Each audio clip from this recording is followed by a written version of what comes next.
Assalamualaikum warahmatullahi wabarakatuh. Eh, Hari ini kita masuk ke pertemuan ketujuh.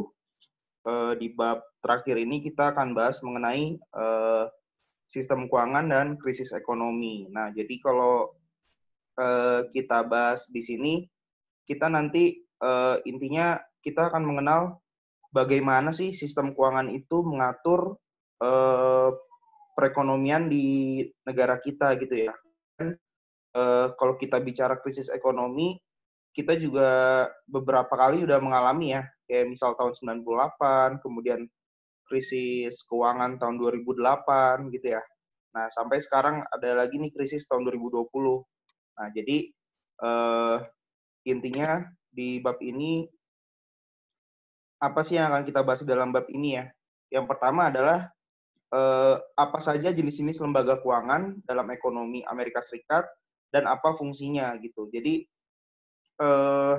nanti kita akan bahas kira-kira ada berapa nih jenis lembaga keuangan gitu ya. Kemudian kira-kira masing-masing itu fungsinya itu apa di masyarakat, di perekonomian itu fungsinya apa seperti itu. Kemudian kita akan refresh lagi mengenai beberapa jenis tabungan di sini. Ya, ada beberapa jenis tabungan yang dulu juga pernah kita bahas, kayak misal tabungan nasional, tabungan private, atau tabungan swasta seperti itu. Nah, kemudian kita juga akan bahas mengenai perbedaan antara tabungan dan investasi di situ.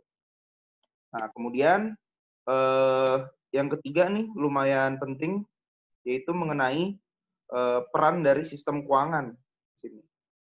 Nah, jadi kan kalau misal kita bertransaksi, kita meminjam uang, kita menabung, itu kan semua diatur oleh yang namanya sistem keuangan kan. Nah, nanti kita lihat nih kira-kira perannya itu apa sih sistem keuangan ini. Nah, kemudian, nah ini yang nggak kalah penting. Apa yang dimaksud dengan krisis keuangan? Nah, krisis keuangan bisa menyebabkan ini ya, perekonomian pasti kolaps nih. Nah, nanti akan kita bahas nih. Apa yang dimaksud dengan krisis keuangan? Nah, terus bagaimana ciri-cirinya? Jadi, belum terjadi keuangan itu, ciri-cirinya itu apa sebelumnya?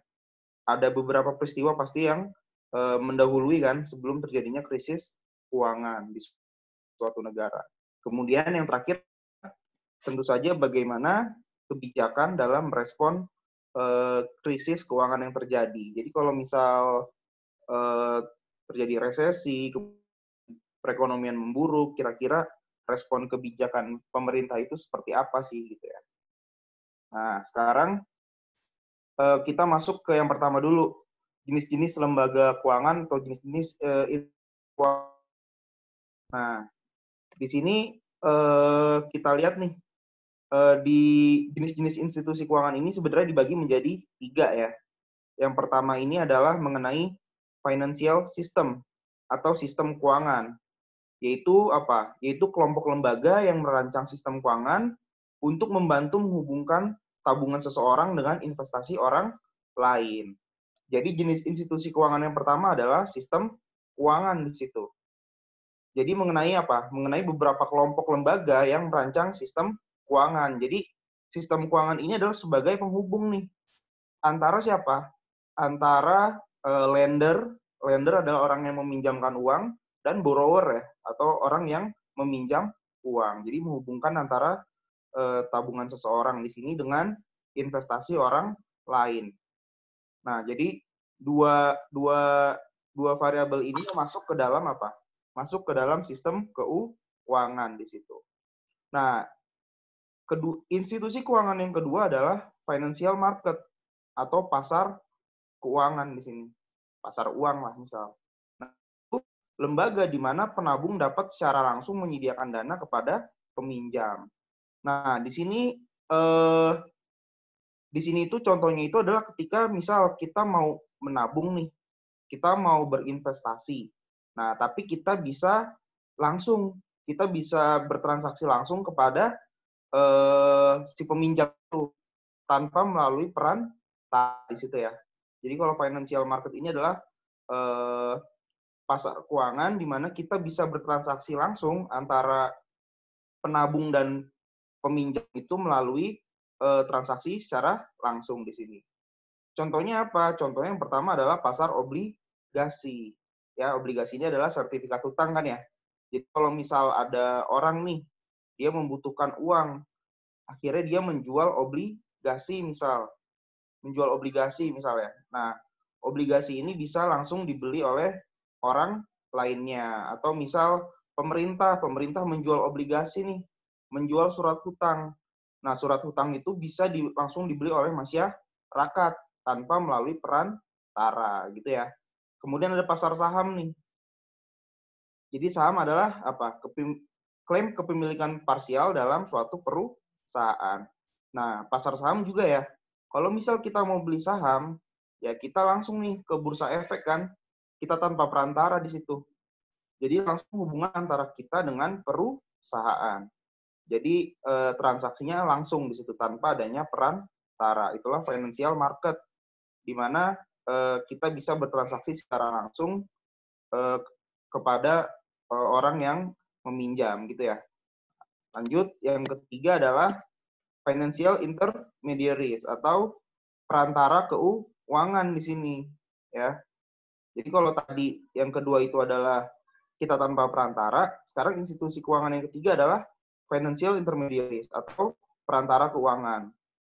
Yaitu lembaga di mana penabung dapat secara tidak langsung, nah di sini ya, dapat secara tidak langsung menyediakan dana kepada peminjam. Contohnya apa?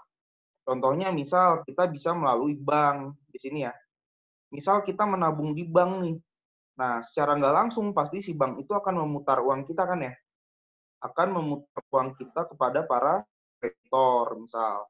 Nah, kemudian misal kita apalagi? Misal kita melakukan deposit ke bank ya, deposito ya. Nah, uang depositonya ini sama bank pasti akan diputar juga kepada kreditor untuk melakukan investasi. Nah, selain dari bank, sekarang itu kita dimudahkan lagi nih. Ada yang namanya reksadana kan.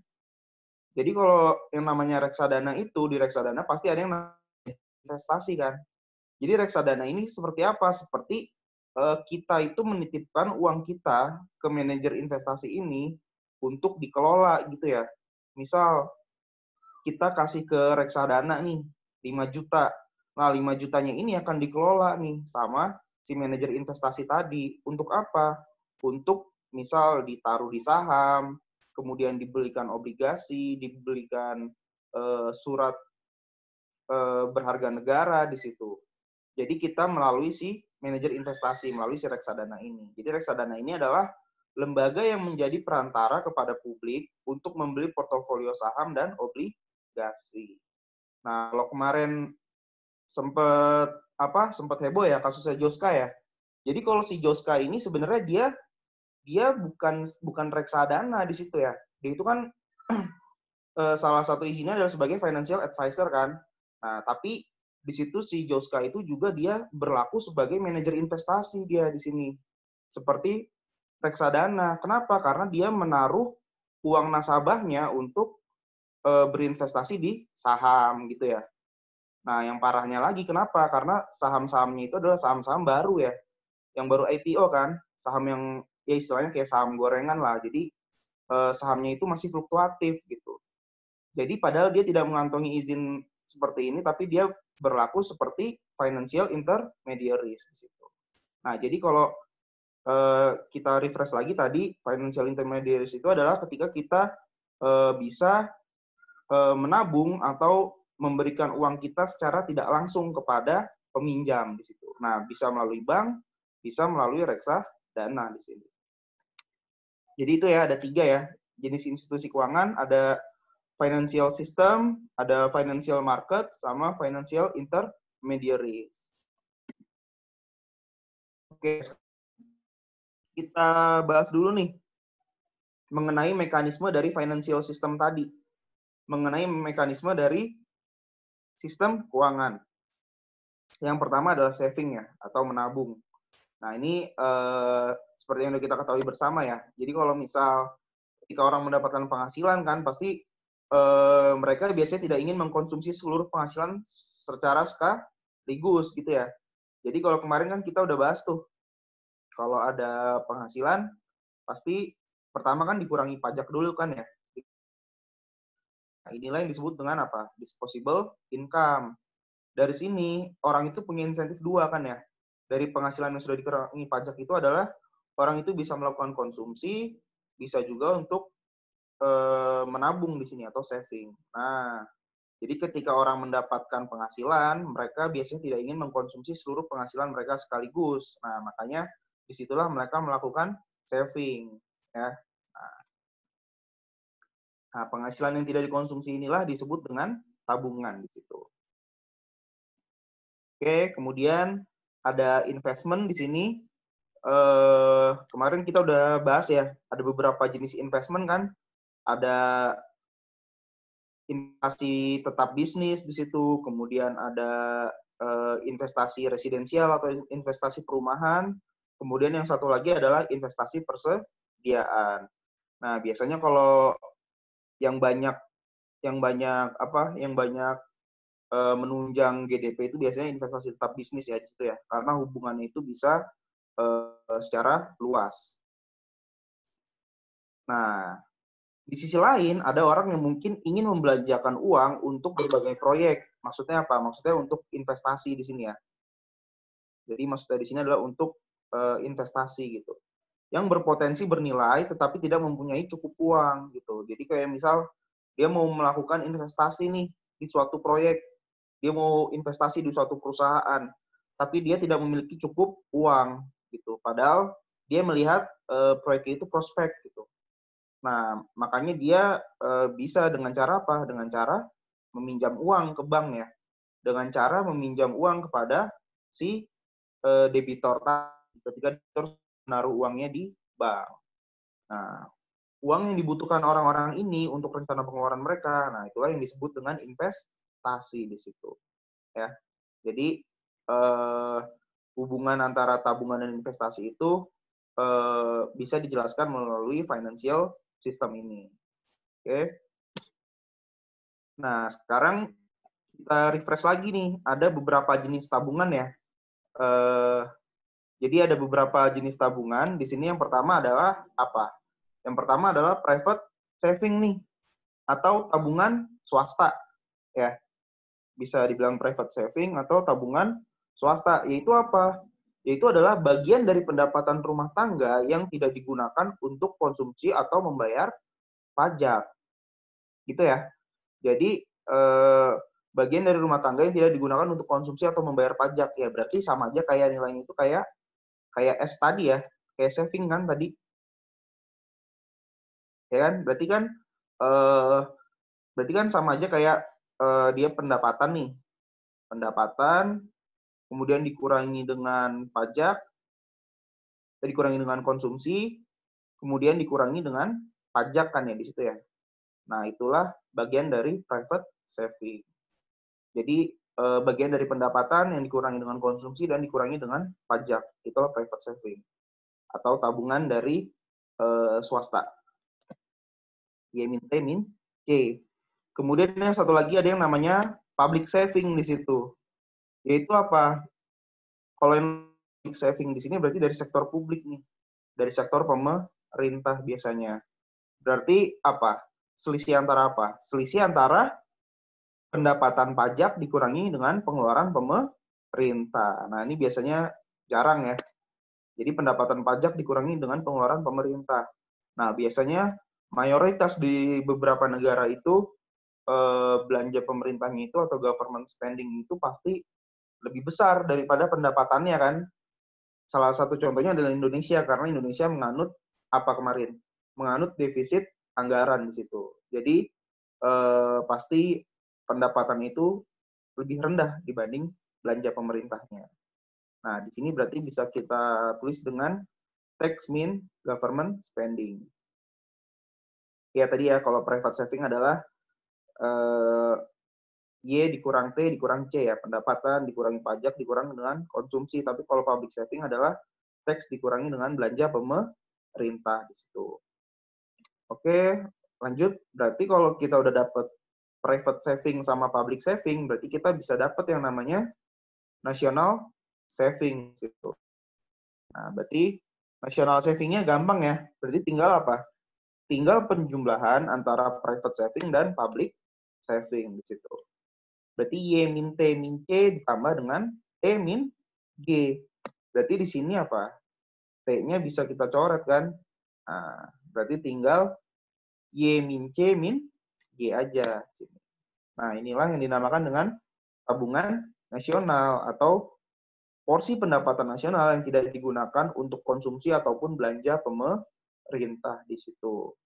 Nah, itulah national saving. Nah, kalau misal kita refresh lagi, hubungannya antara tabungan dan investasi nih ya.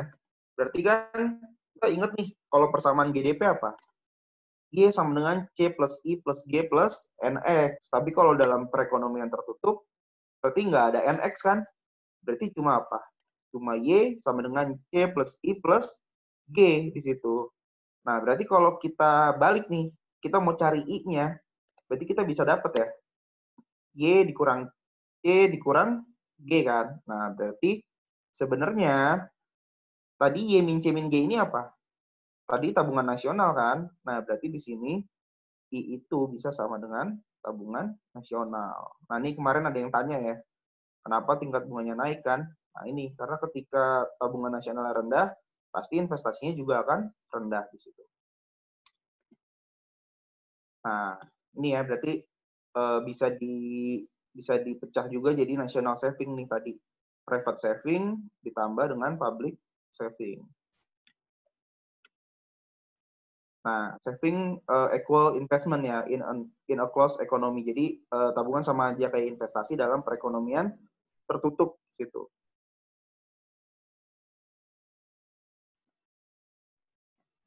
Nah, jadi intinya di sini sistem keuangan memudahkan pemberi pinjaman. Siapa pemberi pinjaman itu? Yaitu mereka yang memiliki dana tabungan. Ya, mereka yang memiliki dana tabungan dan peminjam, yaitu mereka yang membutuhkan dana untuk investasi, untuk saling menguntungkan atau untuk saling bertransaksi nih di sini. Daripada misal dia tidak menaruh uang di bank kan, kalau dia nggak naruh uang di bank kan berarti uangnya itu semakin nggak bernilai kan karena tergerus oleh inflasi ya. Jadi mending dia naruh uangnya di bank. Kemudian ada orang nih mau investasi, dia nggak punya cukup uang, ya berarti dia bisa meminjam uang tersebut di bank gitu. Oke, lanjut. Nah, kedua kelompok mendapat manfaat ketika sistem keuangan melakukan tugasnya dengan baik gitu ya. Nah, jadi kata kuncinya di sini adalah apa? Ketika sistem keuangan itu melakukan tugasnya dengan baik. Nah, makanya nanti kita akan coba lihat nih, kira-kira tugasnya si sistem keuangan ini gimana sih, gitu ya. Si sistem keuangan ini gimana caranya agar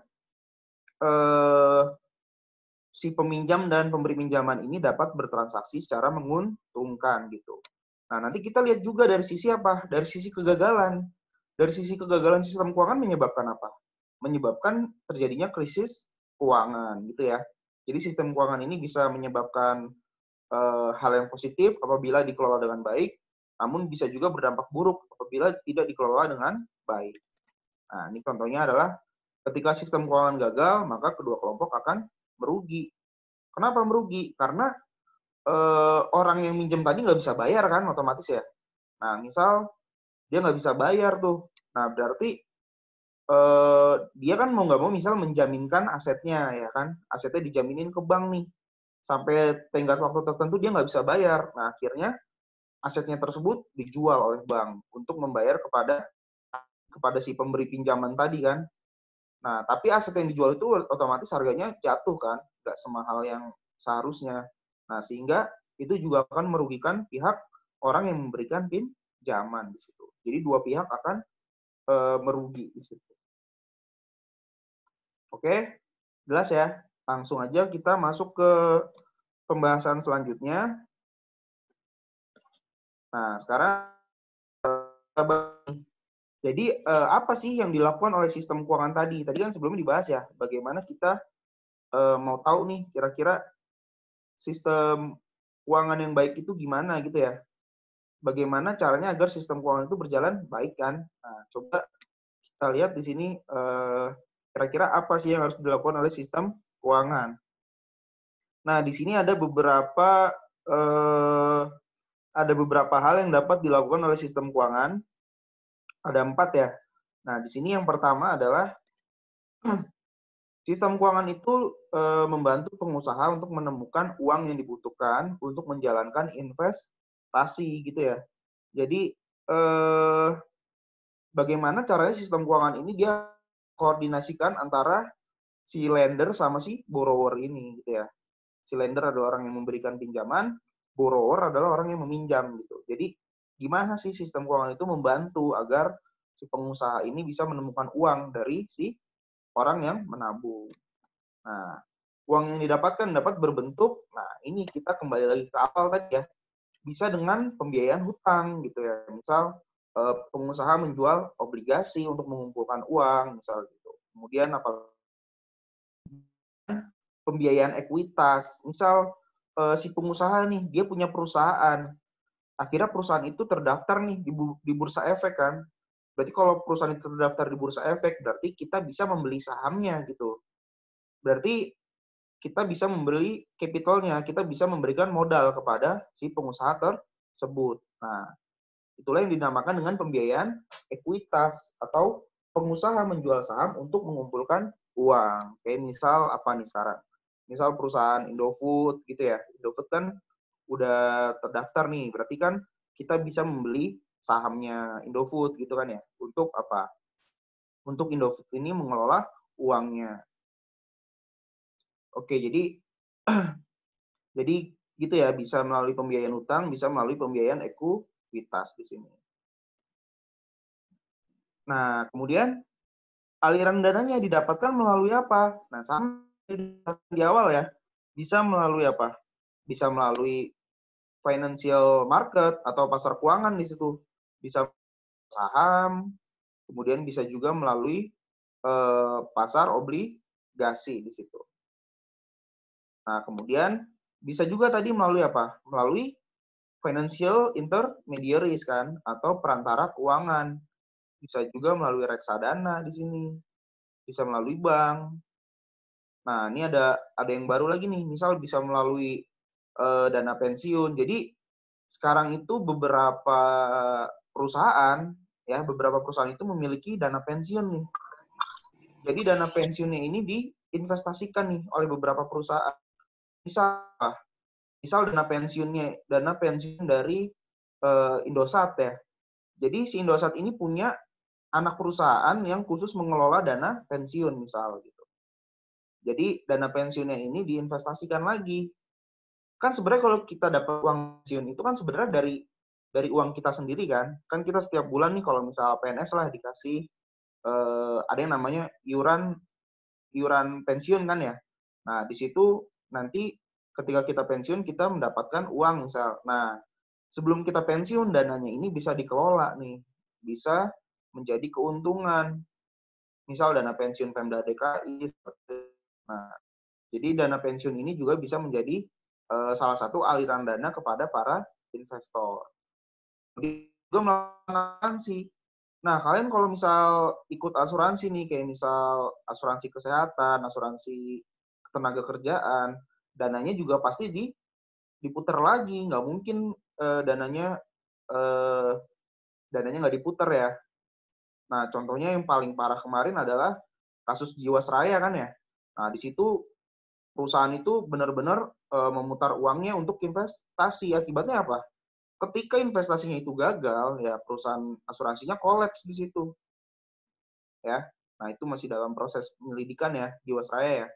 Nah, tapi nggak semua seperti itu ya. Jadi kayak misal beberapa perusahaan asuransi juga bisa mengelola dananya dengan baik. Nah, yang kedua adalah apa di sini? Yang kedua adalah sistem keuangan membantu pengusaha untuk mewujudkan bisnis tanpa harus secara pribadi menanggung seluruh risiko investasi. Berarti di sini ada yang namanya apa? Ada yang namanya pembagian risiko di sini. Ada yang namanya sharing risk. Antara apa? Antara si investor dan si lender tadi. Ya, antara si investor dan si lender. Jadi sistem keuangan membantu pengusaha untuk mewujudkan bisnisnya tanpa harus secara pribadi menanggung seluruh risiko investasi. Jadi dia juga mengelola dana dari orang yang menabung tadi ya dengan meminjam di bank. Misal 50% duitnya si investor, 50% lagi dia meminjam di bank gitu ya. Oke, nah contohnya. Nah, tapi selain si sistem keuangan ini menguntungkan investor, tadi kan kalau bahasanya seperti itu kan berarti dia menguntungkan pengusaha ya, menguntungkan investor. Tapi si sistem keuangan ini juga bisa menguntungkan pihak penabung. Dengan cara apa? Dengan cara diversifikasi. Yaitu ketika orang menabung di bank, uang yang ditabung ini bisa diversifikasi. Maksudnya apa? Sebar ke berbagai investor. Jadi nggak cuma satu investor aja. Ya, jadi kan ada istilahnya tuh kalau di ekonomi, don't put all egg in one basket kan. Jadi kalau kita punya telur, 100 telur, jangan taruh di keranjang yang sama.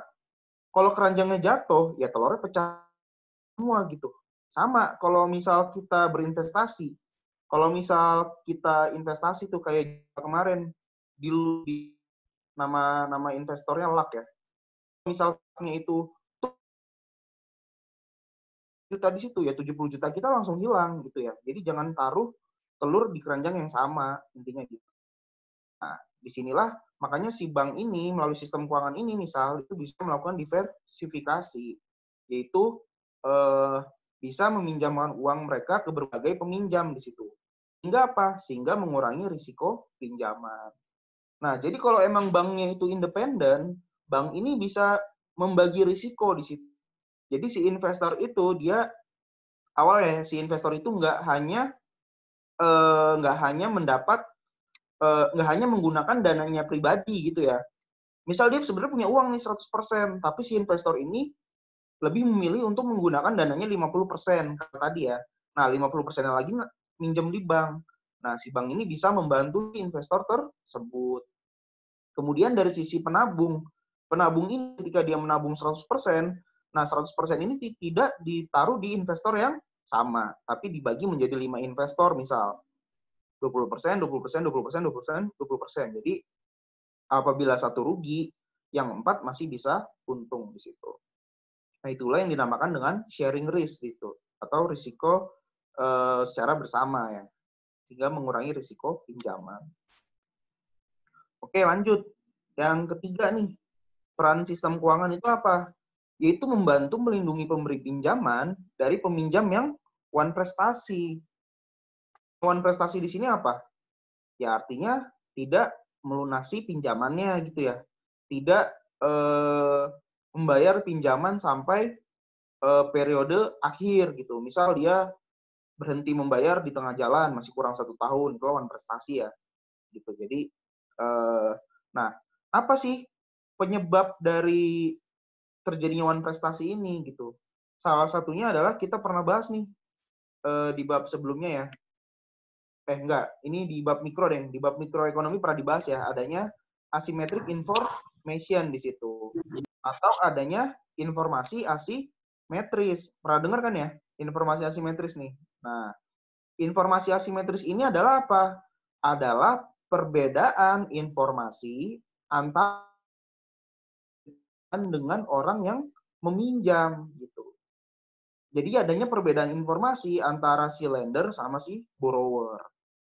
Gitu ya. Mengenai apa? Mengenai investasi yang akan dilakukan gitu. Jadi kenapa terjadi one prestasi di situ? Karena adanya asymmetric information atau perbedaan informasi antara si lender sama si borrower. Nah, nanti dijelasin lebih lanjut ya. Kenapa bisa terjadi gitu. Nah, di sini peminjam dapat menyembunyikan informasi penting tentang kemampuan dan rencana mereka dari calon pemberi pinjaman gitu ya. Jadi bisa aja nih dia itu menginvestasikan sesuatu yang emang level keberhasilan itu sangat kecil misal.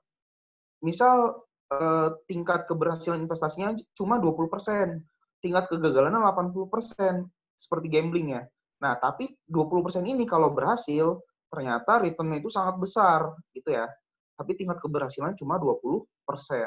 Nah, misal si peminjam ini memaksakan memaksakan hal tersebut gitu ya. Si peminjam ini memaksakan hal tersebut. Karena apa?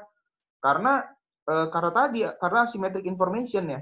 Adanya perbedaan informasi antara peminjam dan orang yang memberikan pinjaman di situ. Nah, jika itu terjadi cukup sering, semua pinjaman pada akhirnya akan berakhir dan sistem keuangan akan gagal. Kalau kayak gitu kan berarti seperti gambling ya. Misal berhasil 20% tapi gagalnya 80% gitu. Jadi semua pinjaman pada akhirnya akan berakhir dan sistem keuangan akan gagal di situ. Nah, bagaimana kita mengantisipasi si asymmetric information ini gitu ya. Jadi tadi kan intinya ketika si pengusaha itu menyembunyikan informasi tentang proyek yang dilakukan, pemberi pinjaman itu sebenarnya menghadapi masalah adverse selection. Maksudnya apa? Jadi kan tadi ada yang namanya asymmetric information ya. Asymmetric information itu adalah perbedaan informasi antara pemberi pinjaman dan peminjam. Nah, kalau adverse selection ini adalah suatu keadaan di mana si pemberi pinjaman lebih banyak mengetahui informasi ketimbang si pemberi pinjaman ya. Jadi ketika si peminjam ini mengetahui lebih banyak informasi dan investasi yang akan dilakukan ketimbang pemberi pinjaman gitu. Jadi kalau si asymmetric information ini terbatas perbedaan informasi, tapi di sini dijelasin lagi kalau si adverse selection ini adalah ketika si borrower ini lebih mengetahui informasi lebih banyak gitu ya mengenai investasi yang akan dilakukan gitu. Nah, akibatnya apa di sini? Akibatnya timbul juga moral hazard nih. Jadi moral hazard ini maksudnya apa? Jadi karena ya udahlah karena kita pakai uangnya si debitor ini ya kita investasiin aja. Kalau misal untung ya kita untung, kalau rugi ya udah kan duit mereka ini gitu. Itu intinya moral hazard ya. Jadi kayak misal orang itu cenderung untuk tidak berhati-hati dalam investasi gitu. Karena investasi tersebut tadi ada sharing resiko, kemudian misal uang itu adalah uangnya si debitor gitu ya, orang yang menabung. Jadi orang itu cenderung tidak hati-hati karena dia melakukan investasi bukan menggunakan uangnya sendiri. Jadi ketika pengusaha menyembunyikan informasi tentang seberapa keras mereka berniat bekerja untuk membuat proyek mereka berhasil, pemberi pinjaman ini menghadapi masalah moral hazard. Jadi si pengusaha ini ya kerjanya nggak usah terlalu maksimal, nggak apa-apa karena uangnya siapa? Uangnya pemberi pinjaman. Kecuali itu uang mereka sendiri, pasti mereka akan berupaya agar investasi tersebut berhasil. Nah, inilah yang dihadapi oleh pemberi pinjaman, yaitu moral hazard. Ketika investor cenderung untuk tidak berhati-hati untuk melakukan investasi. But dana yang digunakan adalah dana dari pemberi pinjaman.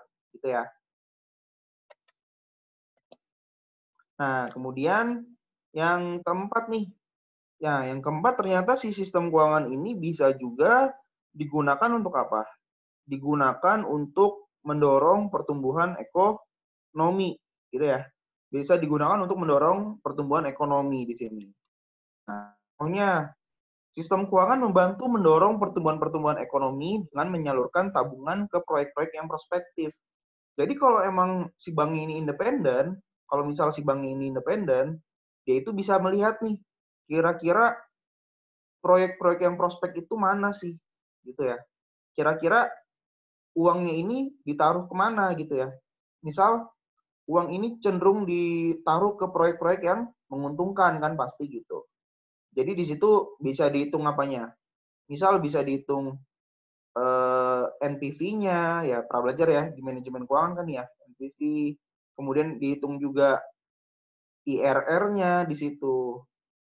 Interest rate return ya, apa internal rate return gitu. IRR atau NPV, net present value, kira-kira tingkat pengembaliannya itu berapa gitu ya dari proyek tersebut. Kalau misal proyeknya itu menguntungkan ya berarti diambil nih. Kalau NPV-nya positif, IRR-nya bagus, berarti proyeknya itu diambil gitu.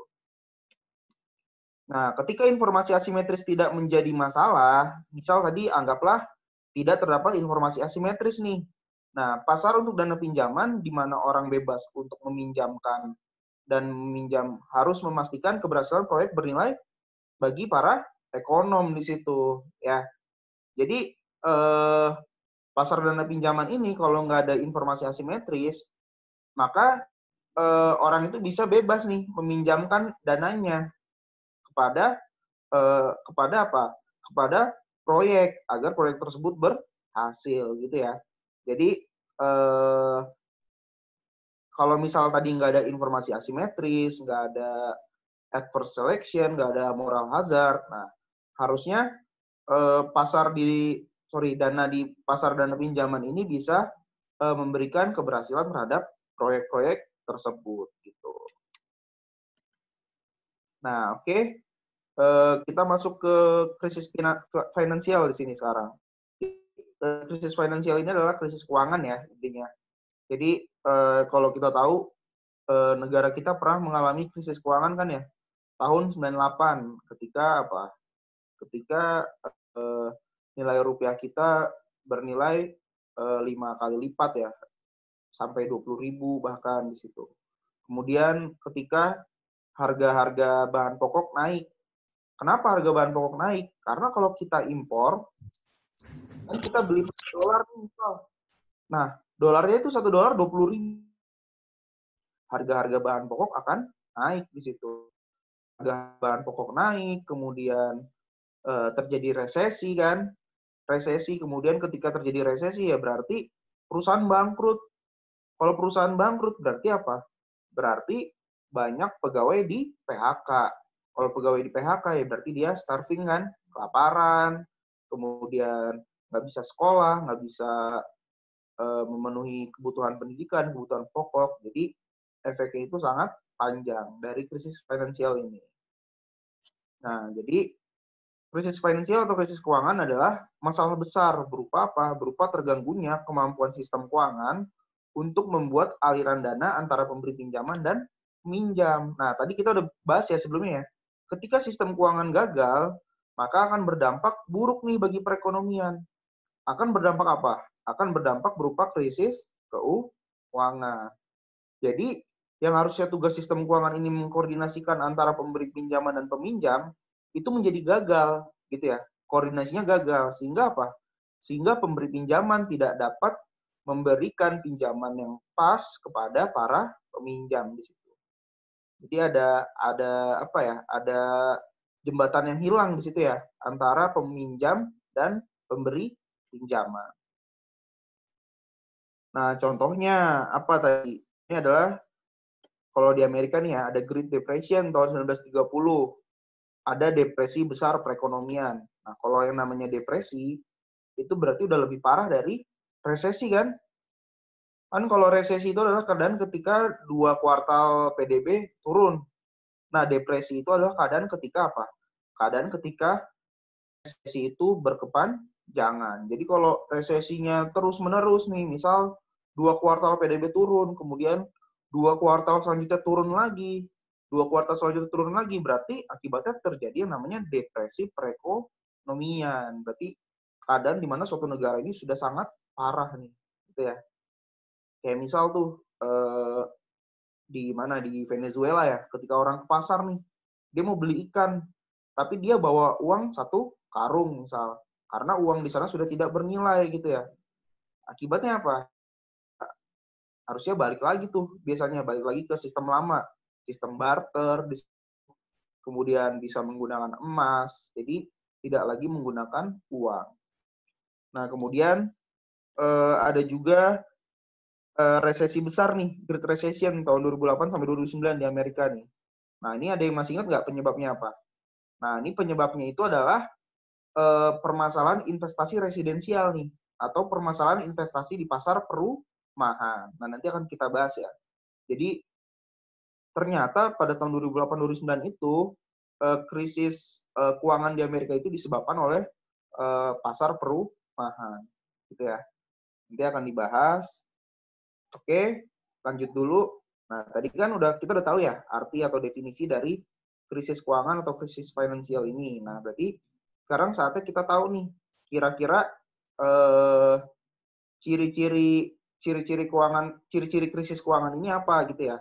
Nah, coba kita lihat ada beberapa ciri-ciri dari krisis keuangan. Nah, jadi ada 6 ciri utama krisis keuangan nih. Jadi dalam terjadinya krisis keuangan, biasanya terdapat 6 ciri-ciri dulu nih yang mendahului terjadinya krisis keuangan. Ya. Nah, nanti akan dibahas satu persatu ya. Yang pertama itu adalah booming dan turunnya harga aset. Jadi adanya fluktuasi harga aset nih awalnya nih. Jadi harga aset naik, kemudian harga aset tersebut turun gitu ya. Kemudian kepailitan atau kebangkrutan di berbagai lembaga keuangan. Kayak misal banknya bangkrut. Pernah nggak bank bangkrut di Indonesia? Pernah ya? Yang namanya Bank Century kan ya? Century pernah bangkrut kan ya? Nah, kemudian ada juga jatuhnya kepercayaan diri atau failing confidence di situ. Jadi kalau misal orang-orang udah nggak percaya lagi sama bank, udah nggak percaya lagi sama reksadana, pasti mereka melakukan apa? Rush money kan, menarik uang mereka dari bank. Nah, ini nanti akan berdampaknya panjang nih. Nanti akan dijelaskan di slide selanjutnya. Nah, kemudian yang keempat adalah krisis kredit di situ, ya. Jadi di mana orang-orang itu nggak bisa lagi nih minjem uang di bank. Karena apa? Karena adanya krisis kredit tadi. Kredit macet gitu ya. Nah, kemudian ada juga jadinya resesi nih. Biasanya didahului oleh resesi. Dan yang terakhir adalah adanya vicious circle. Jadi kayak misal, ya dia akan balik-balik lagi nih di keadaan 5 keadaan ini. Jadi susah untuk bangkit ekonominya seperti itu. Nah, coba kita lihat dulu dari yang pertama ya. Nah, di sini bentar.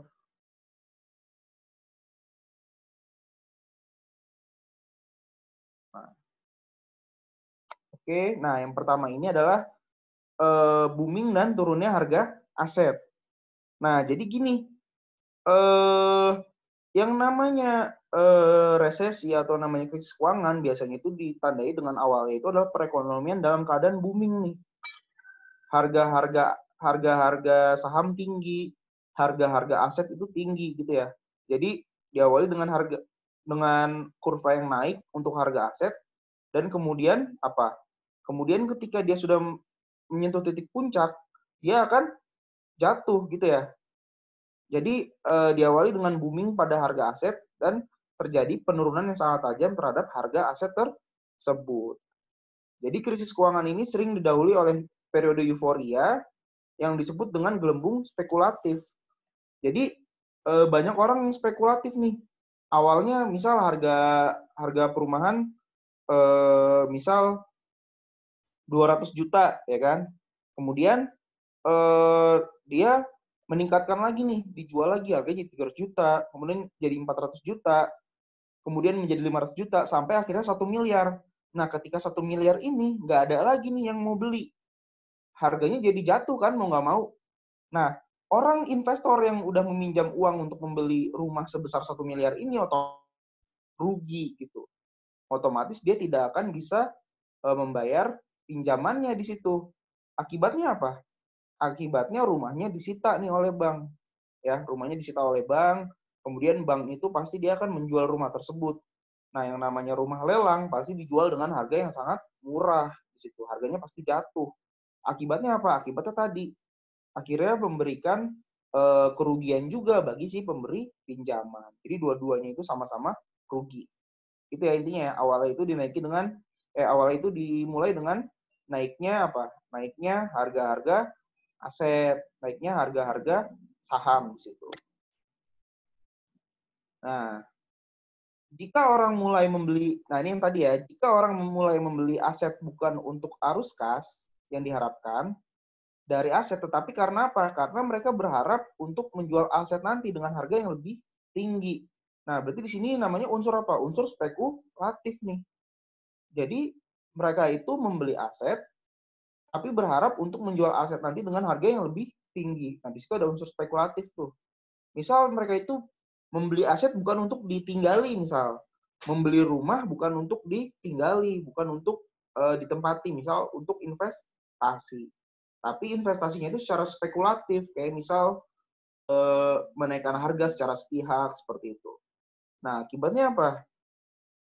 Akibatnya harga aset dapat naik di atas nilai fundamentalnya. Berarti misalnya nilai aset itu harusnya cuma 100 juta nih. Sekarang karena orang-orang spekulatif nih, orang-orang spekulatif membuat harga nih. Ada yang bermain di situ. Akibatnya harga rumah menjadi 1 miliar misal. Nah, berarti kan ketika 1 miliar ini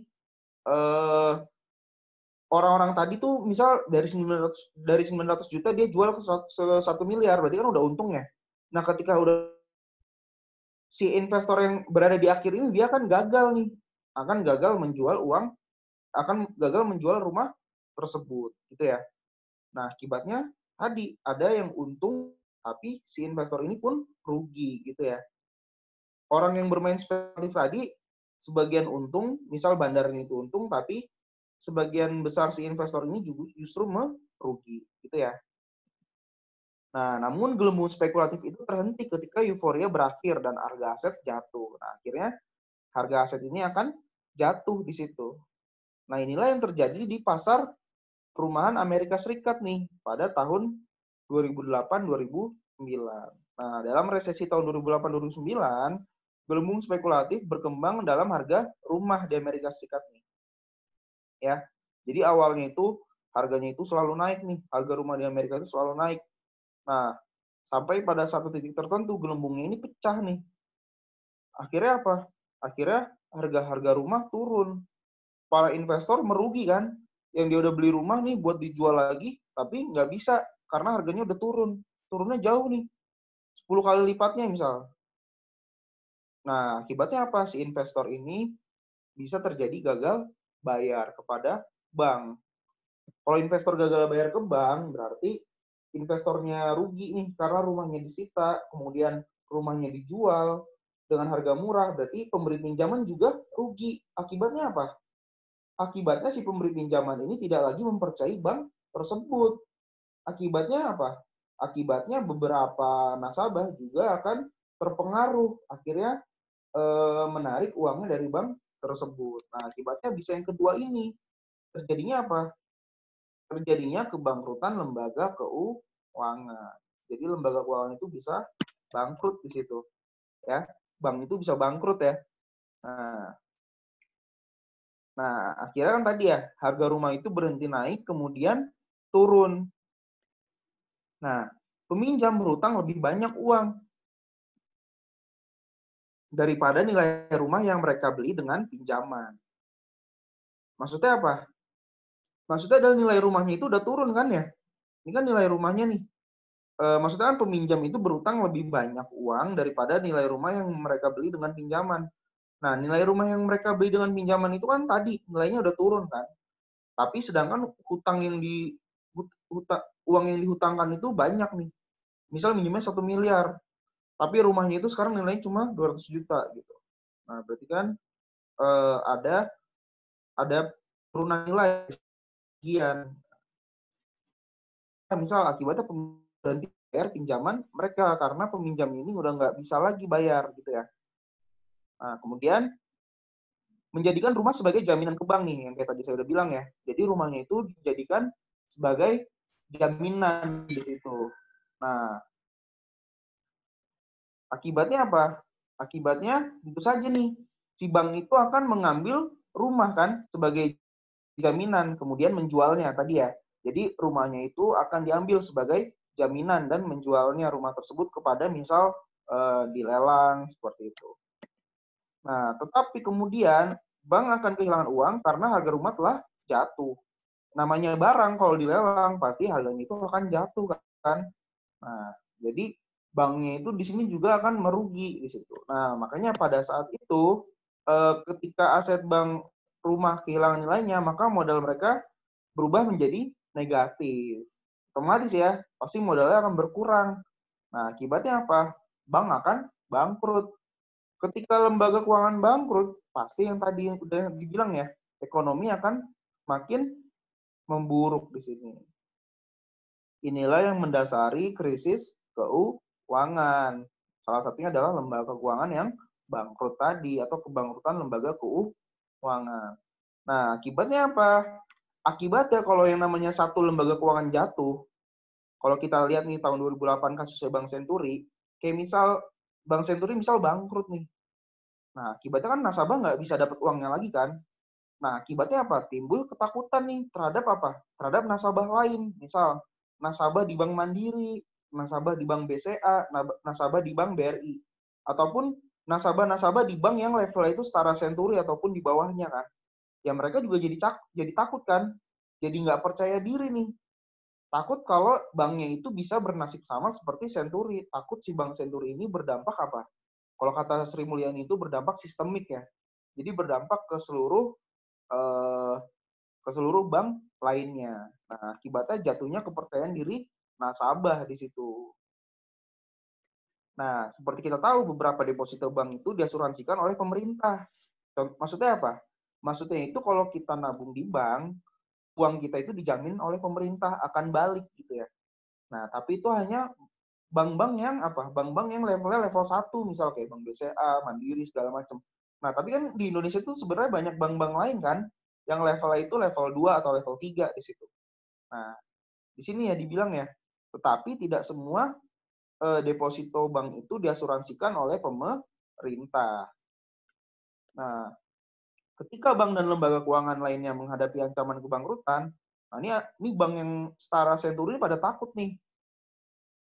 Nasabah yang setara Senturi itu pada takut kalau bank yang lain itu juga akan bangkrut. Maka banyak pemberi pinjaman yang menarik simpanan mereka nih secara bersamaan atau terjadi rush money. Nah, kalian bayangin gini, kalau misal ada orang nih, ada 500 orang misal, nabung di bank 1 juta setiap orang. Nah, berarti kan ada 500 juta ya di banknya. Tapi apakah mungkin 500 jutanya itu semuanya ada di bank uangnya? Kan nggak mungkin kan? Pasti kan 500 juta ini kan diputar nih sama bank. Nah, jadi ketika 500 orang itu ternyata mau narik secara bersamaan, pasti nggak bisa di situ. Ya, pasti akan terjadi kebangkrutan bank di situ. Si bank itu pasti akan paylit. Nah, makanya untuk mencegah hal tersebut, biasanya pemerintah melakukan bailout. Kayak misal di Bank Senturi waktu itu ya. Jadi padahal 500 jutanya nggak ada nih di Bank Senturi misal. Tapi 500 jutanya itu dibantu oleh pemerintah. Jadi untuk mengantisipasi nasabah yang mengambil uangnya secara bersamaan gitu ya. Dalam jumlah yang besar. Oke, nah itulah rush money ya. Jadi rush money ini disebabkan oleh jatuhnya kepercayaan diri nasabah. Nah, sekarang kalau misal lebih parah lagi nih, misal bank-bank itu udah bermasalah nih semua. Ketika bank-bank bermasalah, berarti bank itu nggak bisa lagi menyalurkan kredit kan kepada masyarakat kan ya. Berarti masyarakat yang ingin meminjam uang di bank itu sekarang udah nggak bisa lagi. Kenapa? Karena adanya krisis kredit di situ. Uang di bank udah habis. Karena apa? Karena ada rush money tadi kan. Orang-orang pada ngambil tabungan ini di bank. Ya udah uang di bank itu menjadi habis. Akibatnya orang yang mau kredit sekarang tidak bisa seperti itu. Terjadilah yang namanya krisis kredit. Nah, dengan adanya kebangkrutan lembaga keuangan dan kepercayaan yang jatuh tadi ya, menyebabkan deposan mengambil uang dari lembaga keuangan. Nah, calon peminjam bahkan mereka yang memiliki proyek investasi menguntungkan akan kesulitan mendapatkan pinjaman. Nah, jadi si investor-investor ini padahal dia punya proyek yang menguntungkan nih. Misal tingkat keuntungan itu mencapai 95% keberhasilannya. Tapi menjadi tidak bisa dilaksanakan. Kenapa? Karena adanya krisis kredit tadi. Uang di bank itu kosong gitu ya. Kas di bank itu kosong. Jadi investasi menjadi tidak berjalan. Pengaruhnya apa? Ya pengaruhnya ke GDP kita. GDP kita akan semakin rendah. Kalau GDP rendah ya berarti tandanya apa?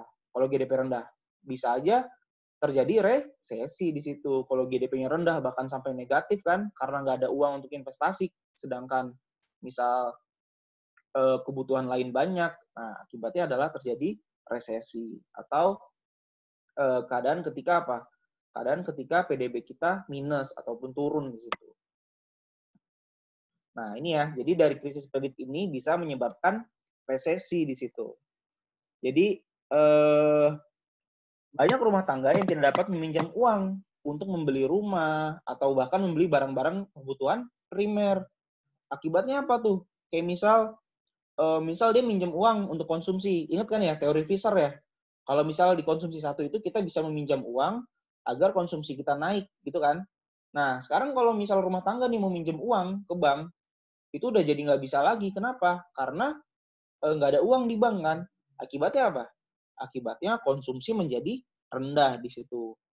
Kalau konsumsi rendah berarti apa? Ya sama, konsumsi kan juga komponen dari PDB kan. Maka PDB-nya juga bisa minus di situ. Nah, makanya resesi ini bisa menyebabkan terjadinya perekonomian yang sangat buruk, akan terjadi yang namanya depresi di situ. Nah, di sini misal contoh tadi ya, untuk konsumsi barang-barang kebutuhan primer aja susah gitu ya, karena adanya resesi tadi. Nah, kemudian kalau dari sektor bisnis gimana? Dari sektor perusahaan ya tadi ya, banyak bisnis sudah dapat meminjam uang untuk membangun pabrik. Misal dia mau bikin perusahaan, mau membangun pabrik itu nggak bisa karena nggak ada dana. Kemudian mau membeli mesin nih untuk memperluas usahanya itu nggak bisa karena tidak ada dana.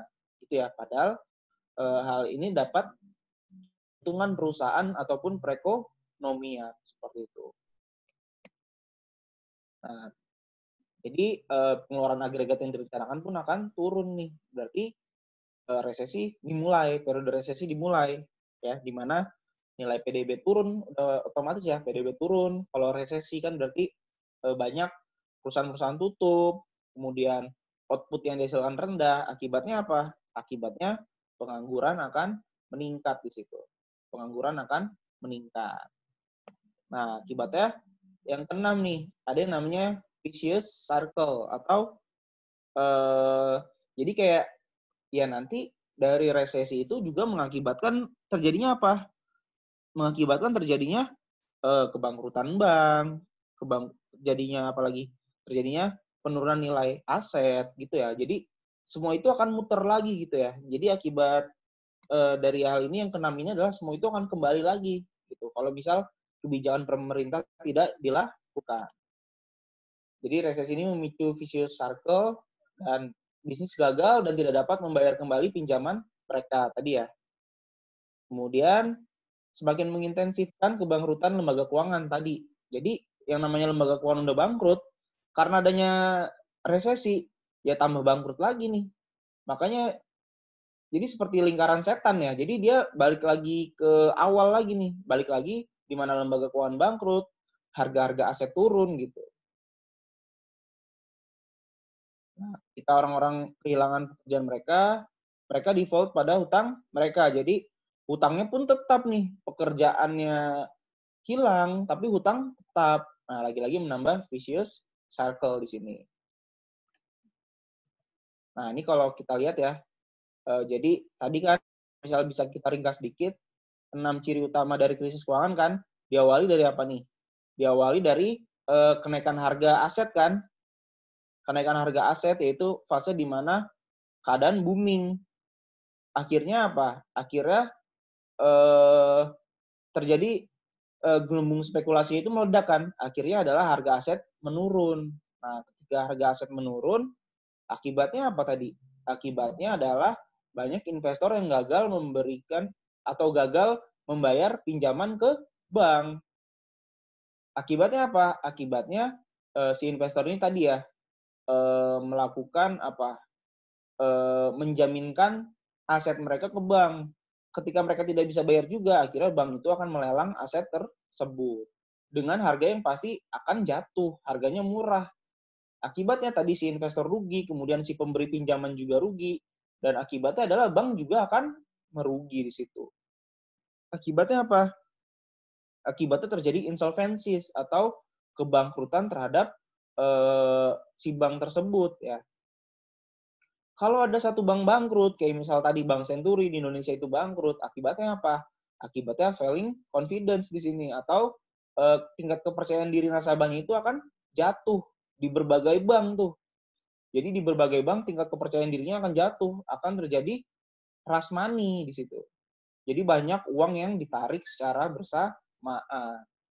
Nah, akibatnya apa? Ketika banknya sudah bangkrut, ya berarti bank itu tidak lagi bisa menyediakan kredit kan? Tidak lagi bisa menyediakan kredit terhadap peminjam. Akibatnya terjadi kredit crunch di sini atau kredit macet atau krisis kredit di situ. Ya, akibatnya apa? Kalau krisis kredit banyak investor yang tidak dapat melakukan investasi walaupun proyeknya itu ternyata signifikan, proyeknya itu menguntungkan padahal sangat prospektif, tapi karena tidak ada dana, maka proyek itu tidak dapat berjalan. Akibatnya investasi itu akan turun. Kalau investasi turun, berarti PDB juga akan turun. Ketika PDB turun, ya berarti terjadi yang namanya resesi di situ. PDB turun, output turun, berarti apa? Berarti tenaga kerja juga akan berkurang, akan terjadi yang namanya pengangguran di situ. Ya, akan terjadi yang namanya pengangguran. Akibatnya terjadi resesi tadi kan ya. Nah, dari resesi ini nanti akan timbul lagi nih. Karena diperparah oleh resesi, akibatnya apa? Akibatnya harga aset juga akan semakin turun. Akibatnya apa lagi? Akibatnya lembaga keuangan juga akan semakin bangkrut. Nah, akhirnya balik lagi nih ke fase awal sini lagi. Nah, jadi ini akan berulang nih. Jadi 6 hal ini akan berulang apabila tidak ada kebijakan pemerintah yang real gitu ya, yang bisa menyelesaikan masalah tersebut. Nah, sekarang coba nih kita bahas dari sisi kebijakan pemerintah gitu ya. Jadi kira-kira apa sih respon kebijakan terhadap krisis yang terjadi gitu ya. Kemarin kita juga sempat bahas masalah kebijakan ya. Ada kebijakan aktif, kebijakan pasif, kemudian kebijakan yang bersifat secara aturan, kebijakan yang bersifat secara diskresi atau kebijaksanaan di situ. Nah, sekarang kira-kira kalau krisis perekonomian ini terjadi, kira-kira respon kebijakannya itu apa sih terhadap krisis ini gitu ya. Nah, di sini ada 4 poin ya yang bisa digunakan oleh pemerintah. Nah, jadi pembuat kebijakan menggunakan beberapa cara untuk melawan krisis di sini. Nah, yang pertama adalah bisa melalui kebijakan fiskal konvensional atau bisa menggunakan kebijakan fiskal di situ ya intinya. Kemudian bisa menggunakan kebijakan moneter konvensional. Kemudian bisa juga melalui peran pemberi pinjaman dari bank sentral di sini. Nah, kemudian yang terakhir adalah suntikan dana dari pemerintah. Nah, nanti di slide selanjutnya coba kita jelasin nih dari masing-masing kebijakannya ini berupa apa gitu ya. Jadi fiskal itu berupa apa, moneter berupa apa, kemudian bank sentral itu berupa apa, kemudian dari sisi dana pemerintah itu seperti apa. Nah, yang pertama nih contoh kebijakan fiskal konvensional. Ya berarti kita udah tahu ya kalau yang namanya fiskal nih yang namanya kebijakan fiskal berarti bisa berupa apa? Bisa berupa pajak, bisa berupa belanja pemerintah kan ya. Nah, berarti kalau misal kita mau melonggarkan keuangan kita, berarti kita harus apa? Berarti harus melakukan pemotongan pajak atau pajak itu harus dipotong di situ. Kemudian apalagi? Untuk meningkatkan GDP kita kan kita mau meningkatkan GDP kita nih. Berarti apa? Dengan cara apa? Berarti dengan cara meningkatkan belanja pemerintah atau pengeluaran pemerintah yang meningkat ya. Nah, tapi ini kalau kebijakannya udah sampai sini aja nih. Sampai sini nih kebijakan fiskalnya nih. Nah, tapi di sisi lain sebenarnya kalau kita mau sambungkan lagi ke bab sebelumnya, ke bab defisit anggaran kan ya, ke bab kebijakan stabilisasi, tetapi ini berarti peningkatan defisit anggaran ya. Berarti kan kalau misal pajak dipotong, kan berarti tax-nya itu berkurang nih. Ya kan, penerimaan negara berkurang. Kemudian ketika pengeluaran pemerintah meningkat, berarti G-nya itu bertambah kan. Nah, berarti di sini dua hal ini akan meningkatkan defisit anggaran. Yang artinya apa? Yang akan membuat utang pemerintah yang sudah tinggi bahkan menjadi lebih tinggi. Dan oleh karena itu, pemerintah itu akan menghadapi masalah baru nanti. Bisa saja menghadapi apa yang namanya krisis utang pemerintah. Jadi kalau kita lihat nih, misal negara kita lagi krisis kan, lagi ada masalah perekonomian, terus kita bail out, kita pajaknya dipotong, pajaknya dikurangin, kemudian pengeluaran pemerintah ditingkatkan ya sebagai salah satu stimulus di situ. Kayak contoh kan kemarin kan gaji 13 kan turun ya. Maksudnya mau turun nih Agustus. Berarti kan gaji 13 itu adalah sebagai stimulus kan di situ, sebagai stimulus belanja pemerintah kan.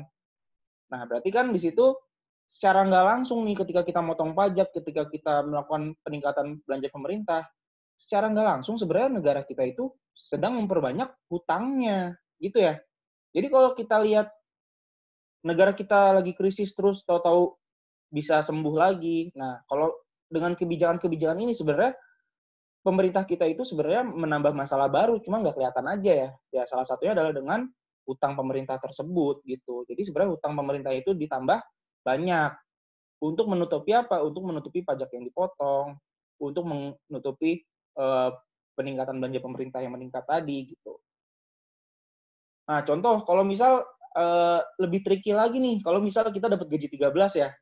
Gaji 13 itu kan sebagai stimulus nih misal. Tapi ternyata nggak kita belanjain misal. Misal kita taruh reksadana, kita tabung. Nah, kan berarti stimulusnya itu nggak berjalan secara optimal kan? Nah, itu yang maksudnya ke dalam kebijakan pasif kemarin tuh. Kebijakan stabilisasi yang pasif. Harusnya kalau misal ada suatu masalah, harusnya pemerintah itu tidak perlu mengeluarkan suatu kebijakan secara aktif. Jadi gitu ya. Jadi kalau misalnya ternyata permasalahan menjadi baru, maka kebijakan itu menjadi tidak efektif. Contohnya tadi ya, kayak misal stimulus gaji 13 harusnya kita buat belanja nih untuk menambah atau untuk menggerakkan perekonomian kan. Tapi malah kita tabung, malah kita beliin reksadana di situ. Nah, itu menjadi tidak efektif gitu ya. Jadi kalau perekonomian itu luas dia pengaruhnya. Nah, kalau selanjutnya kebijakan moneter konvensional. Nah, mungkin tadi ada yang bertanya ya, bedanya moneter konvensional sama kebijakan bank itu apa? Nah, kalau kebijakan moneter konvensional ini sebenarnya lebih ke arah tingkat bunganya. Tapi kalau kebijakan bank itu ya udah pasti apa? Jumlah uang beredar kan di situ. Tapi kalau di bab sebelumnya sih biasanya digabung ya antara kebijakan moneter sama si kebijakan bank ini. Karena bank itu adalah institusi yang melandasi kebijakan moneter.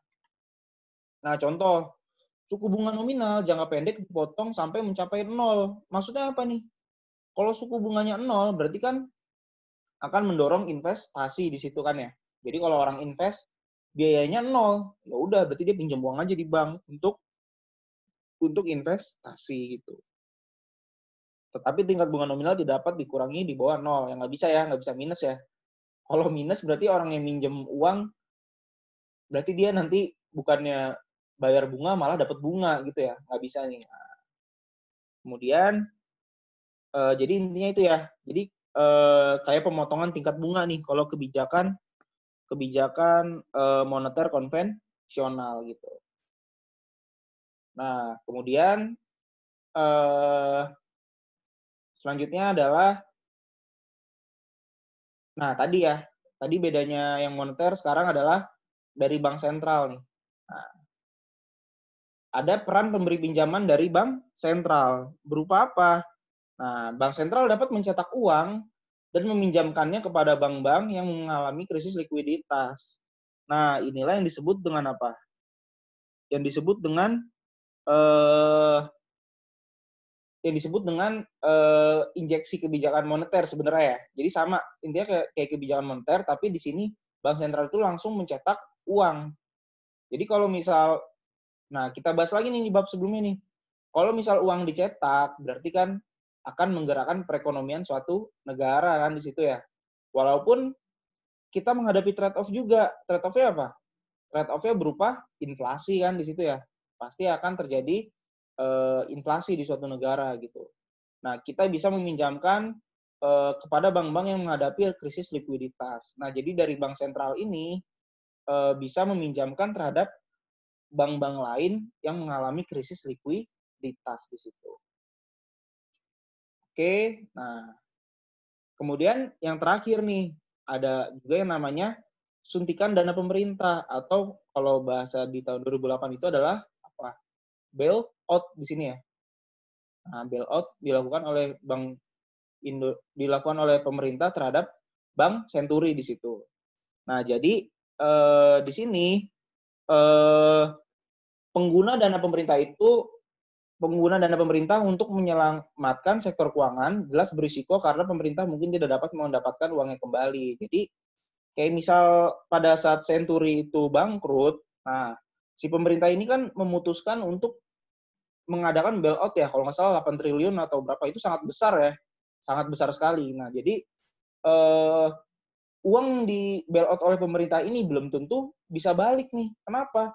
Karena bisa aja si Century-nya itu habis di bailout, ya nasabahnya kan ngambil uangnya nih di bank. Tapi ya belum tentu nasabahnya itu mau lagi buat naruh uangnya kembali di bank gitu ya. Karena sudah tahu nih track record-nya kalau si Century itu buruk gitu ya. Apalagi kita kan tahu tuh kalau sempat ada kasus korupsi Bank Century kan ya. Jadi dana bailout-nya ini sempat disalahgunakan nih. Disalahgunakan nih sama pemilik Century-nya, sama direksinya seperti itu. Jadi membuat falling confidence tadi ya. Jadi tingkat kepercayaan orang terhadap Bank Century itu menjadi sangat turun di situ. Nah, berarti kalau kayak gini yang namanya bailout tadi itu akan menjadi sia-sia. Kenapa? Karena uang pemerintah itu mungkin tidak akan balik gitu ya. Malah apa akibatnya? Akibatnya adalah bisa aja terjadi inflasi di negara tersebut. Kenapa? Karena dengan pemberian uang yang sangat banyak di situ. Nah, akibatnya apa? Akibatnya uang-uang ini, jumlah uang yang beredar ini di masyarakat pasti akan bertambah kan. Beda kalau misal kita kemarin apa? Kalau misal kemarin kita hutang ya. Kalau misal kita hutang 8 triliun nih ke Jepang misal. Ya 8 triliun ini nanti 10 tahun lagi akan kita kembalikan gitu ya. Nah, tapi gimana cara mengembalikannya? Ya dengan cara apa? Dengan cara meningkatkan penerimaan, dengan cara meningkatkan pajak di situ. Jadi bailout ini sangat penting. Oke, itu ya seputar materi di pertemuan ke-7 ini. Materinya emang sangat dikit ya, yaitu cuma tentang financial system sama krisis keuangan. Gimana, ada yang mau ditanyain lagi nggak? Ada yang mau ditanyain seputar bab ini? Kalau nggak ada, kita coba refresh lagi tadi ya. Dari awal kita udah bahas apa aja seputar sistem keuangan sama krisis ekonomi ini. Gimana, ada yang mau ditanyain di chat?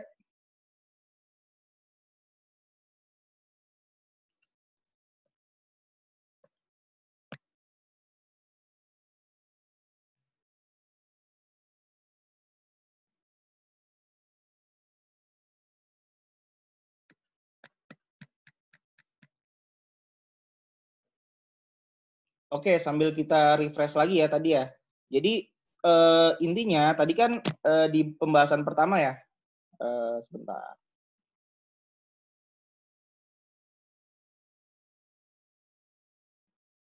Tadi kita bahas kan di sini ya. Apa saja jenis-jenis lembaga keuangan dalam ekonomi Amerika Serikat dan apa fungsinya kan ya. Nah, di sini kan tadi kita udah jelas ya.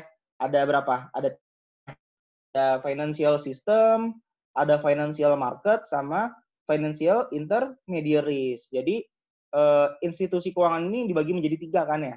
Ada sistem keuangan, yaitu kelompok lembaga yang apa tadi? Yang membantu menghubungkan antara peminjam dan pemberi pinjaman kan ya, si financial system ya. Kemudian ada apa lagi? Ada financial market atau lembaga di mana apa? Di mana penabung itu bisa secara langsung memberikan pinjaman terhadap peminjam. Contohnya apa tadi financial market? Contohnya adalah pasar obligasi, kemudian apa lagi? Kemudian ada pasar saham di situ. Gitu ya, ada pasar obligasi, ada pasar saham. Nah, kemudian yang ketiga contohnya apa tadi? Ada financial intermediaries atau perantara keuangan. Contohnya apa? Contohnya itu seperti bank, seperti reksadana gitu ya. Jadi bank sama reksadana ini adalah sebagai perantara apabila apa? Apabila penabung itu tidak secara langsung memberikan dana kepada peminjam gitu ya. Jadi ada berapa jenisnya? Ada 3 ya. Ada 3 jenis, yaitu financial system, financial market, sama financial intermediaries di situ. Nah, kemudian bagaimana 3 jenis tabungan dalam perekonomian? Apa perbedaan antara tabungan dan investasi? Nah, tadi kita juga udah bahas nih. Ada 3 jenis tabungan ya. Yang pertama adalah private saving, yaitu apa tadi? Yaitu bagian dari pendapatan rumah tangga yang tidak digunakan untuk konsumsi sama membayar pajak kan ya. Jadi ketika pendapatan dikurangi konsumsi, dikurangi pajak, itulah private saving. Kemudian kita juga tadi udah membahas mengenai public saving. Yaitu ketika apa? Yaitu ketika pendapatan pajak dikurangi dengan pengeluaran pemerintah. Ya. Nah, dari private saving sama public saving ini bisa kita jumlahin nih. Yaitu yang dinamakan dengan national saving di situ.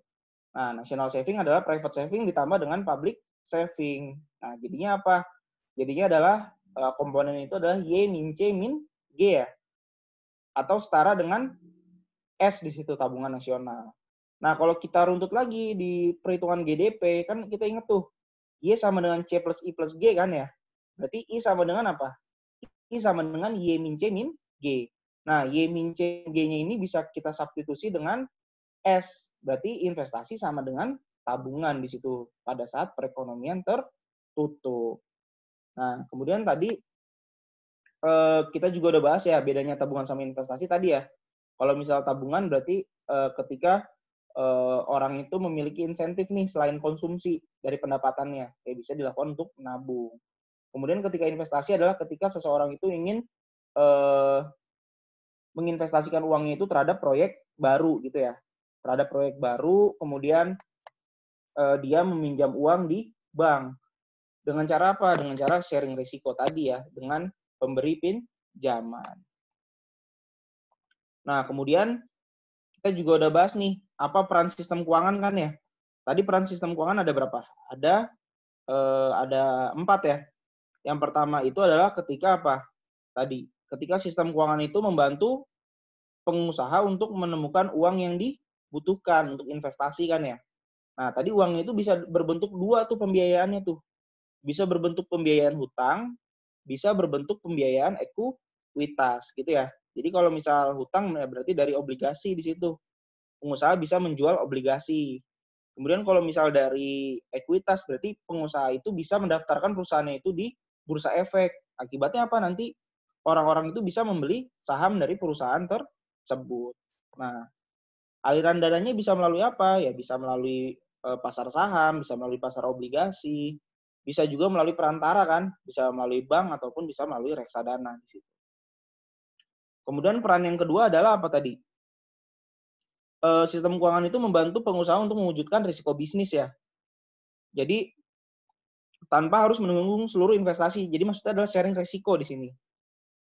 Jadi sistem keuangan itu bisa memberikan diversifikasi terhadap pemberi pinjaman. Jadi uang yang diberikan oleh pemberi pinjaman itu dibagi nih kepada 5 investor gitu ya. Jadi kalau ada 1 investor gagal, yang 4 masih untung.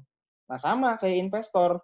Si investor ini dia juga yang tadinya dia punya duit nih, tapi dia nggak mau nanggung risikonya sendiri dari usaha dari investasinya dia tersebut. Nah, akibatnya apa? Setengahnya itu dia minjam ke bank, minjam dari dana si nasabah tersebut. Itu ya peran yang kedua. Nah, kemudian peran yang ketiga tadi apa? Melindungi pemberi pinjaman dari terjadinya wan prestasi kan, atau terjadinya gagal bayar tadi. Nah, latar belakangnya apa? Latar belakangnya itu adalah adanya asymmetric information kan. Ketika apa? Ketika adanya perbedaan informasi antara pemberi pinjaman dan peminjam gitu ya. Nah, itu juga diakibatkan oleh adverse selection tadi. Ketika apa? Ketika si pemberi pinjaman itu lebih mengetahui lebih banyak mengenai investasi yang akan dilakukan ketimbang ketimbang si peminjam gitu ya. Jadi ketika si investor ini mengetahui informasi lebih banyak ketimbang orang yang memberikan pinjaman gitu ya. Nah, itulah yang disebutkan dengan adverse selection. Akibatnya apa? Akibatnya terjadi moral hazard juga. Kenapa? Karena investor bisa semena-mena dengan investasinya. Kenapa? Karena itu uangnya si debitor, uangnya si nasabah gitu. Akibatnya terjadi yang namanya moral hazard di situ. Jadi ya dia investasi aja yang 20%. Kalau untung ya untung, tapi kalau rugi ya udah itu kan uangnya si nasabah gitu. Nah, kemudian yang keempat adalah tadi ya, mendorong pertumbuhan ekonomi. Nah, di sini kan berarti si nasabah itu si investor itu kan berarti kan dia si investor yang berprospek ya atau memiliki prospek ke depan. Jadi si nasabah ini bisa memberikan si bank ini bisa apabila banknya ini kredibel, banknya ini independen, maka uang itu dapat dikelola dengan baik terhadap investor-investor yang memiliki prospek gitu. Itulah 4 peran sistem keuangan ya. Nah, kemudian tadi nih, apa yang dimaksud dengan krisis keuangan dan bagaimana ciri-cirinya? Nah, tadi kalau krisis keuangan udah jelas ya, itu masalah besar ketika apa? Ketika si sistem keuangan ini gagal mengkoordinasikan antara pemberi pinjaman dan peminjam. Jadi ada jembatan yang hilang di situ antara lender sama si borrower. Nah, bagaimana ciri-ciri dari krisis ini? Nah, tadi kita udah jelas juga tuh, ada 6 ciri-ciri nih sebelum terjadinya krisis keuangan. Ya, yang pertama apa tadi? Yang pertama adalah ketika keadaan booming atau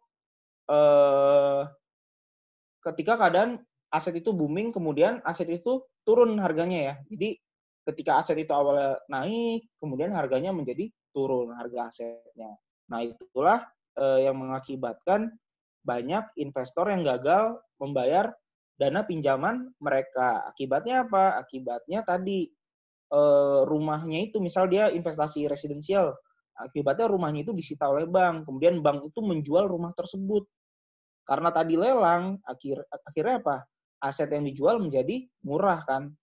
Akibatnya apa? Ya akibatnya bank bangkrut dong. Bank menjadi tidak untung di situ. Nah, akibatnya terjadi kebangkrutan lembaga keuangan di situ.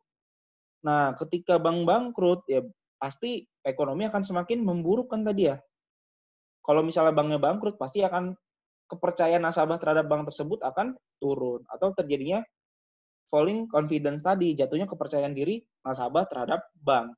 Akibatnya apa? Akibatnya terjadi yang namanya rush money atau penarikan uang dari bank secara besar-besaran, secara bersamaan.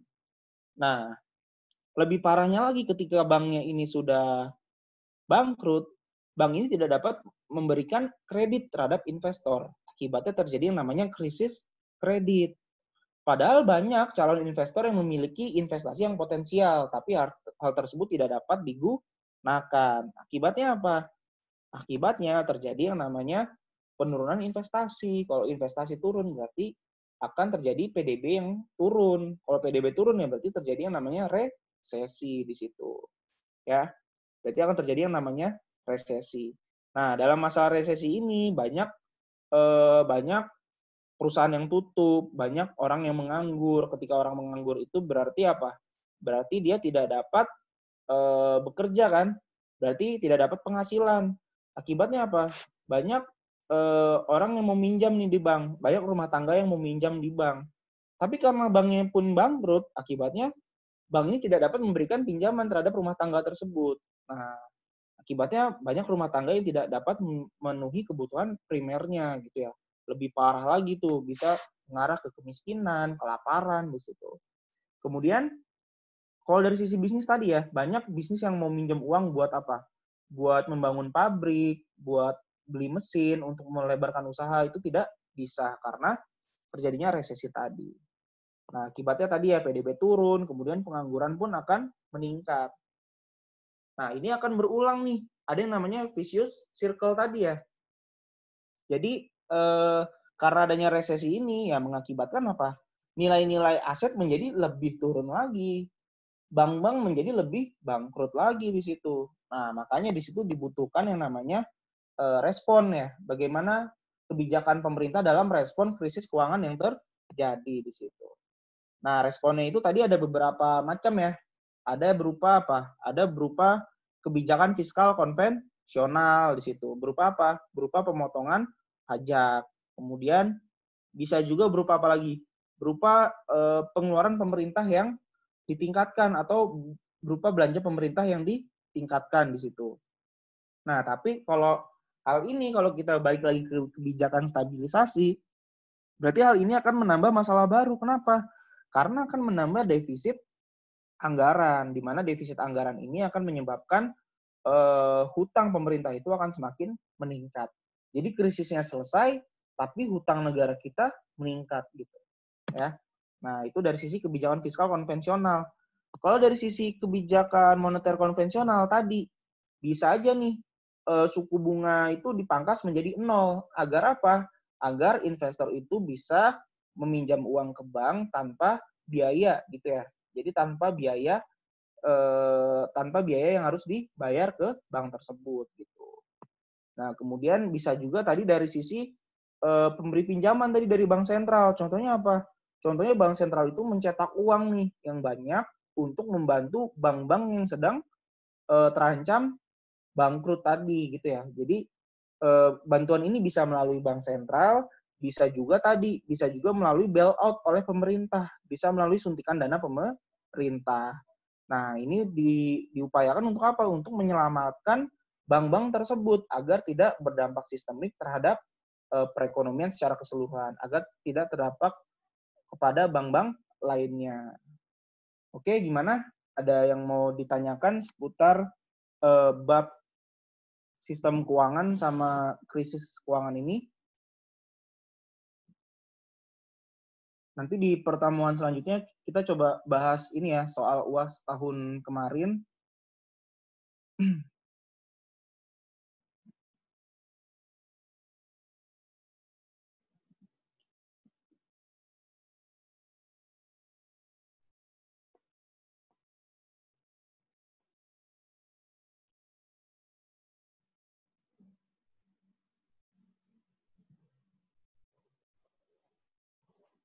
Oke, kalau nggak ada pertanyaan, mungkin pertemuan hari ini cukup sekian. Kurang lebihnya mohon maaf. Wassalamualaikum warahmatullahi wabarakatuh.